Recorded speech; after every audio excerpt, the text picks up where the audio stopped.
안녕하세요, 말미잘 선생입니다.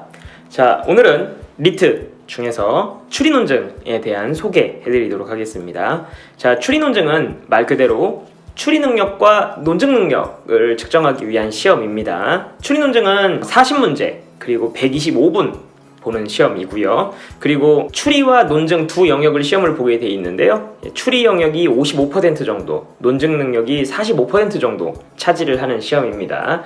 학생들의 반응을 보았을 때는요, 난이도로서는 요즘에 조금 논증 영역의 난이도가 조금씩 높아지고 있다. 물론 이제 개인차가 좀 있긴 합니다만 학생들은 좀 논증 영역을 좀 더 어려워하는 경향이 있습니다. 법학전문대학원 협의회에서, 즉 출제기관에서는 뭐라고 밝히고 있냐면요, 법학전문대학원 교육에 필요한 추리 능력과 논증 능력을 측정하고자 하는 시험이다 라고 정말 성의 없이 대답을 해놨는데요.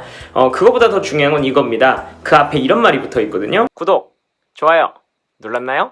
사실, 주장, 이론, 해석, 정책, 실천적 의사결정이라고 하는 다양한 분야의 소재를 활용하겠다라고 밝히고 있어요. 이건 무슨 뜻이냐면요, 실제로 법조인이 다루는 영역이 굉장히 넓은 영역이잖아요. 현실에서 일어나는 거의 대부분의 일은 법과 관련이 있다고 생각해도 과언이 아니기 때문에 굉장히 여러 가지 소재를 사용하겠다 라고 생각을 하시면 되겠습니다. 그래서 실제로 소재를 배분하는 경향이 있는데요, 규법 영역에서 14문제, 그 다음에 인문 영역에서 9문제, 사회 영역에서 6문제, 과학기술 영역에서 7문제, 논리수리 영역에서 4문제가 나왔거든요. 이건 다른 말로 하면 무슨 얘기냐면, 아무래도 법조인의 능력 중에 하나가 규법 영역에 관련된 것이 많다 보니까 규법 영역을 많이 내긴 하지만 소재상으로 보자면 인문, 사회, 과학기술, 논리 안 가리고 출제가 된다는 뜻이라고 생각을 하시면 되겠습니다. 그래서 추리 논증 부분에서 가장 중요한 것은 역시 원리를 현실 사건에 적용하는 것. 즉 수학 문제로 보자면 공식만 알면 바로 풀리는 문제가 아니라 그 공식을 알고 문제를 풀 줄도 아는데 그것을 현실 문제로 냈을 때 어떻게 풀어볼래? 이런 식이라고 생각을 하셔도 좋겠습니다.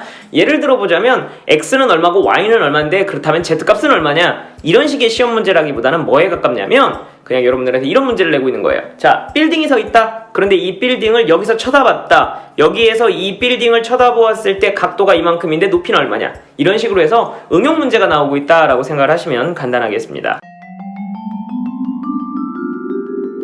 그래서 2019학년도 문제를 예로 한번 들어드리자면요, 2019학년도 13번 문제에서 이런 문제가 나왔거든요.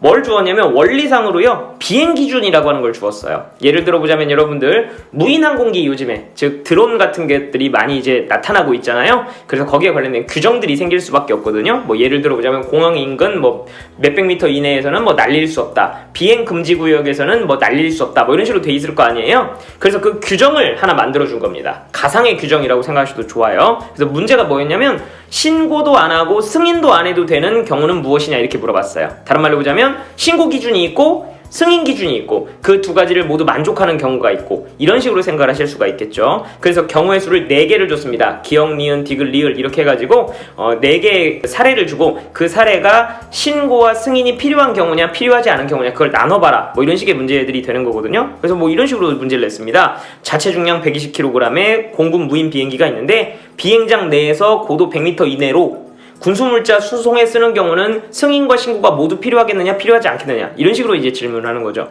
잘 생각해보자면 법조인이 하는 일이랑 똑같습니다. 법 조항이 있습니다. 그 법 조항에 보면 P와 Q를 만족시키면 유죄예요.